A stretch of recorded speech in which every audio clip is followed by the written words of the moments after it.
చాలా రోజుల తర్వాత అనిల్ కుమార్ యాదవ్ ఒక ప్రెస్ మీట్ పెట్టాడు. ఏం మాట్లాడాడో ఒకసారి విందాం. ఇది ఇంకా హాస్యాస్పదం. 2 సార్లు శాసనసభ్యుడు, ఒకసారి మంత్రి, రాజకీయాల్లో ఉన్నటువంటి ఒక నాయకుడు హాస్యాస్పదం అనే పదం పలకలేకపోవడం ఇంకా హాస్యాస్పదం. మనం నోటితో పాటలు పాడొచ్చు, ప్రవచనాలు చెప్పొచ్చు, మంచిగా భోజనం చేయొచ్చు, కానీ ఇలాంటి బూతులు మాట్లాడేటువంటి ఈ నోటితో హాస్యాస్పదం అనే పదం పలకలేకపోవడం ఇంకా హాస్యాస్పదం. చూద్దాం. అధికారంలో ఉన్నది ఎవరు?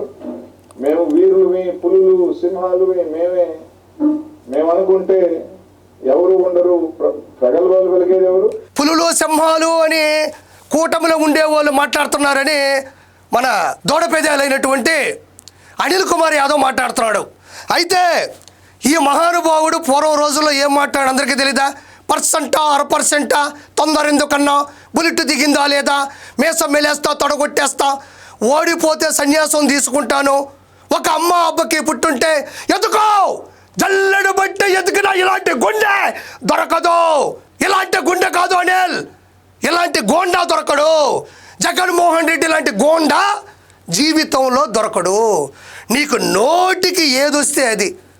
నేను ఇంకా దౌర్భాగ్యంగా కూడా మాట్లాడచ్చు, అది నా సంస్కారం అడ్డు వస్తుంది, కానీ నీ నోటికి ఏం వస్తే అది, పథకాల గురించి అడిగినా, ప్రయోజనం గురించి అడిగినా, ఏ మంచి గురించి అడిగినా నువ్వు మాట్లాడిన మాటలు ఎంత దారుణంగా ఉండేటువంటి, నువ్వు ఎంపీగా నీకు టికెట్ ఇచ్చిన తర్వాత ఒక రాజకీయ సభ మీద నువ్వు మాట్లాడిన మాటలు వింటే అందులో ఒక్క మాట కూడా రాజకీయ ప్రయోజనానికి కానీ, రాజకీయంగా ఓటు వేయించుకునే విధంగా కానీ, ఒక సభ్యత సంస్కారంగా కానీ ఒక్క మాట కూడా ఉండదు. నువ్వు మళ్ళీ పులులు సింహాలు కూటమిలో ఉండేవాళ్ళు మాట్లాడుతున్నారు అంటావు. నువ్వు మాట్లాడినట్టు ఒకసారి చూడు, నీ నోరు చూడు. ఇక్కడ మనం గమనించినట్లయితే అనిల్ కుమార్ యాదవ్ చూస్తే కనబడేది, వినపడేది ఆయన నోరే. కాబట్టి నాకు ఆయన నోరు అంటే చాలా ఇష్టం. ఎందుకు అనాలి అంటే, ముందు ఆయన నోరు దగ్గరికి వెళ్ళిపోతాం మనం. ఆగండి మిత్రులారా, చూడండి. ఆహా, అబ్బా, ఆహా, ఎంత పసందైన నోరు, ఎంత పవిత్రమైన నోరు.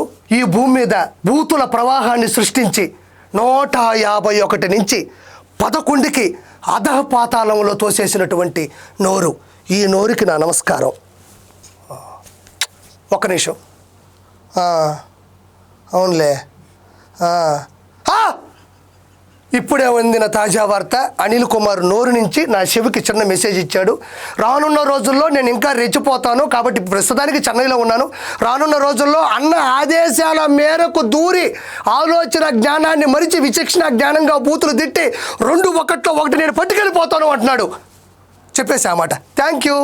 అధికారాన్ని దుర్వినియోగం చేసి బెదిరించి కేసులు పెట్టిస్తుంది ఎవరు? అన్ని వాళ్ళు పెట్టుకొని మేము పెడుతున్నాం. అనిల్ కుమార్ యాదవ్ చెప్తున్నాడు, కూటమి ప్రభుత్వం, కూటమిలో ఉండేటువంటి అధికారులు అన్యాయంగా అధికార దుర్వినియోగం చేస్తున్నారు అంటున్నాడు ఈ మహానుభావుడు. తోటా చంద్రయ్య, నందం సుబ్బయ్య, డాక్టర్ సుధాకర్, డ్రైవర్ సుబ్రహ్మణ్యం, అమర్నాథ్ గౌడ్ లాంటి ఎంతోమంది అమాయకుల్ని అధికార మతంతో చంపేసిందని ఏమంటారు? అధికార దుర్వినియోగం అంటారు. ఎక్కడో ముంబైలో ఉండే నటి కాదంబరి జత్వనానిని ఇక్కడి నుంచి 3 IPSలను పంపించి అక్కడ ఎటువంటి ఇన్ఫర్మేషన్ ఇవ్వకుండా తీసుకొచ్చి చిత్రహింసలు పెట్టి దాన్ని ఏమంటారు? అధికార దుర్వినియోగం అంటారు.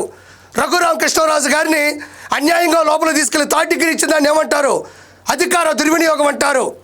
లెజెండరీ పర్సన్ అయినటువంటి నారా చంద్రబాబు నాయుడు గారిని అన్యాయంగా లోపల పెట్టి 52 రోజులు ఇబ్బంది పెట్టిన దాన్ని ఏమంటారు? అధికార దుర్వినియోగం అంటారు. నీకు నేను మళ్ళీ హెచ్చరిస్తున్నా, అధికార దుర్వినియోగం చేసింది జగన్మోహన్ రెడ్డి. నువ్వు ఇక్కడికి వచ్చేసి అమాయకంగా ఫేసు పెట్టి కూడా జరిగింది. బలం మీ దగ్గర ఉంది, డబ్బు నారాయణ గారి దగ్గర, వీపీ దగ్గర ఉన్న డబ్బు జిల్లాలో ఎవరి దగ్గర ఉందంటే నాకు తెలిసి ఎవరి దగ్గర కూడా లేదు. డబ్బు ఇక్కడ అనిల్ కుమార్ యాదవ్ చెప్తున్నాడు, నెల్లూరు జిల్లాలో నారాయణ గారి దగ్గర, వీపీఆర్ గారి దగ్గర ఉన్నంత డబ్బు నా దగ్గర అయితే లేదు, వాళ్ళ దగ్గర డబ్బులు ఉన్నాయి అన్నాడు. నారాయణ గారివి విద్యా సంస్థలు, వీపీఆర్ గారివి విదేశీ వ్యాపారాలు. వాళ్ళిద్దరూ కష్టపడ్డారు, ఇష్టపడ్డారు, అప్పుడప్పుడు నష్టపడ్డారు, ఆ భగవంతుడిని నమ్ముకున్నారు. ఆ భగవంతుడు సాక్షిగా 10 మందికి సహాయం చేస్తూ ప్రతి ఒక్కరి మన్ననలు పొందుతూ ఈ రోజుల్లో ఆర్థికంగా గట్టి స్థాయిలో నిలబడ్డారు. రాజకీయాల్లోకి రాకముందు వ్యాపారాలు చేయకూడదా? విద్యా సంస్థలు పెట్టకూడదా? కోట్ల రూపాయలు సంపాదించుకోకూడదా? అదేమన్నా రాజ్యాంగమా? అదేమన్నా పాపమా? ఎక్కడైనా రాసుందా? వాళ్ళ కష్టం, వాళ్ళ కష్టార్జితం. ఈరోజు వీపీఆర్ గారు ఫౌండేషన్ పెట్టి తాగునీరు కావచ్చు, విద్య కావచ్చు, వైద్యం కావచ్చు, ట్రైసైకిల్స్ కావచ్చు, కోట్ల రూపాయలు ఖర్చు పెట్టి ఈరోజు నెల్లూరు నియోజకవర్గాన్ని బాగు చేస్తున్నాడు. అందరినీ బాగుపడమని కోరుకుంటున్నాడు. నారాయణ కోరుకుంటే నారాయణ గారు కూడా అదే పని చేస్తూ ఉన్నాడు. అందులో తప్పే ఉంది?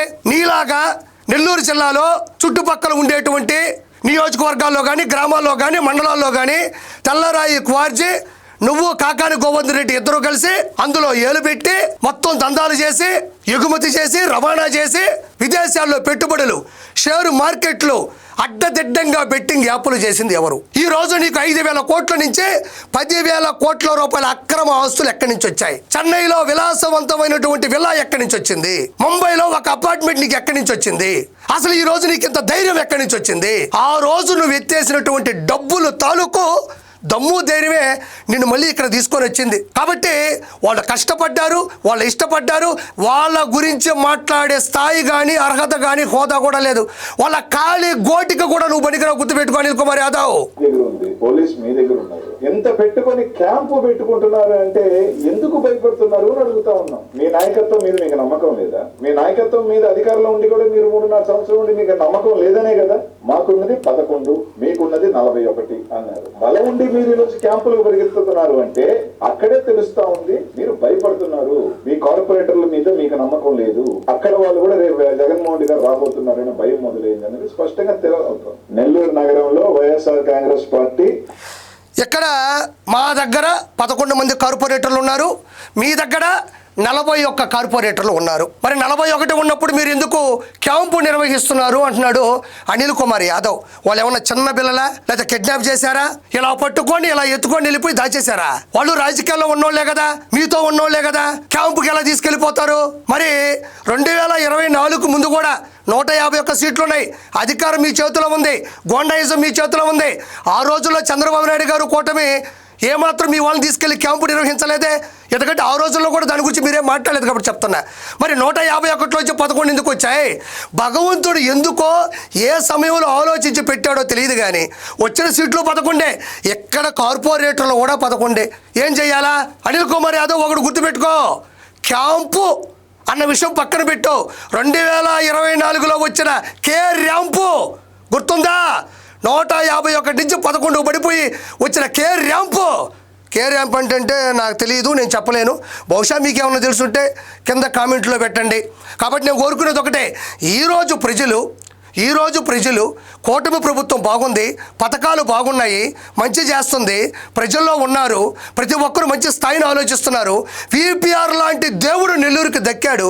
ఆయన ఫౌండేషన్ ద్వారా కాకుండా ప్రతి ఒక్క విషయంలో కూడా ఆయన మంచి చేస్తున్నాడు. నారాయణ గారు విద్యా సంస్థల ద్వారా ఉన్నప్పటికీ కూడా ప్రజల్లోనే తిరుగుతున్నాడు. ఇలాంటి వ్యక్తులతో మనం ఉంటే మనము, మన బిడ్డలు, మన మహిళలు బాగుంటారు అన్న ఒక సదుద్దేశంతోనే ఈరోజు వాళ్ళందరూ పోగయ్యారు తప్ప క్యాంపుకు తీసుకెళ్లారు, గుంపుకు తీసుకెళ్లారు కాదు. క్యాంపు కాదు, కే ర్యాంపు. గుర్తుపెట్టుకోండి. నిన్నటితోనే మీరు క్యాంపు రాజకీయాలు రాత్రికి తిరుమల కొండకు తీసుకొని పాండిచేరికి, గోవాకు పరిగెత్తి తీరిన రోజే అధికారంలో. ఇప్పుడు గోవాకి, పాండిచేరికి తీసుకెళ్ళిపోయినారు అంటున్నావు. సరే, సంటి బిడ్డలు ఏం కాదు, వాళ్ళు సక్కలకిల్లి పెడితే వచ్చేసేవాళ్ళు కాదు. చిన్నపిల్లలు వెళ్ళిపోతూ ఉంటే ఏ చాక్లెట్, ఏ బిస్కెట్ చూపిస్తే లబలబలబలరా అంటే వచ్చేవాళ్ళు కాదు. సరే, వాళ్ళు పాండిచేరి లేకపోతే గోవాకి వెళ్ళారా, గుజరాత్కి వెళ్ళారా, అరుణాచల్ ప్రదేశ్కి వెళ్ళారని పక్కన పెడతావు. అసలు నువ్వు ఎక్కడికి పోయినావు? 18 నెలలు అయింది కూటమి ప్రభుత్వం వచ్చి. వైఎస్ఆర్సీపీ ఓడిపోయి 18 నెలలు అయింది. నువ్వు ఆడికి పోయినావు? నీ శ్రేణులు ఏమైపోయినారు? నీ నాయకులు ఏమైపోయినారు? నీ సేవకులు ఏమైపోయినారు? నీ కార్యకర్తలు ఏమైపోయినారు? నిన్ను నమ్ముకున్న వాళ్ళు ఏమైపోయినారు అని కూడా ఆలోచించకుండా ఈ రోజుటి వరకు నువ్వు నెల్లూరులో కనపడకుండా అప్పుడప్పుడు చెల్లిపోతూ ఉన్నావే. మరి నువ్వెందుకు కనపడటం లేదు? నువ్వు ఎక్కడ పోయినావు? నీకు ఎవరు క్యాంపు నిర్వహించారు? నువ్వెందుకు కనపడటం లేదు? అప్పుడెప్పుడో ప్రశాంతి రెడ్డి గారి గురించి ప్రసన్న కుమార్ రెడ్డి మాట్లాడినటువంటి కొన్ని దుర్మార్గమైన మాటలకి వెనకేసుకొచ్చినటువంటి నువ్వు మళ్ళీ ఎందుకు కనబడలేకుండా పోయినావు? జనాల్లో కనబడలేక, ఓటమిని తట్టుకోలేక, అవతల వాళ్ళ ప్రశ్నలకి సమాధానం చెప్పలేక నిన్ను నువ్వు దాచుకున్నావు చూడు, నీకు నువ్వు దాక్కున్నావు చూడు. That is camp. ఉండి డబ్బు ఉండి ఇన్ని ఉండి బలం ఉండి పరిగెత్తిన రోజునే వైఎస్ఆర్ కాంగ్రెస్ పార్టీ నైతికంగా నెల్లూరు నగరంలో గెలిచి. ఎక్కడ మీరు ఒకటి ఆలోచించాలా? ఈ నోరు చూపిస్తా ఆగండి ఒకసారి. ఇగో ఈ నోరు చూడండి, ఇప్పుడు ఇక్కడ వరకే వస్తుంది. ఇక్కడ అప్పుడైతే ఎంత ఉండేది నోరు అని మాట్లాడు, నోటికి వచ్చింది మాట్లాడేవాడు. మేము గెలవాల్సిన అవసరం లేదు, మేము రుజువు చేసుకోవాల్సిన అవసరం మాకు లేదు. గంజాయి వదిలేసి ఏం చేస్తున్నారు? వైసీపీ వాళ్ళు ఎవరి మీద ఉన్నారు రౌడీ షీట్లు పెడదాం, వైసీపీ వాళ్ళు ఎవరి మీద ఉన్నారు కేసులు పెడదాం.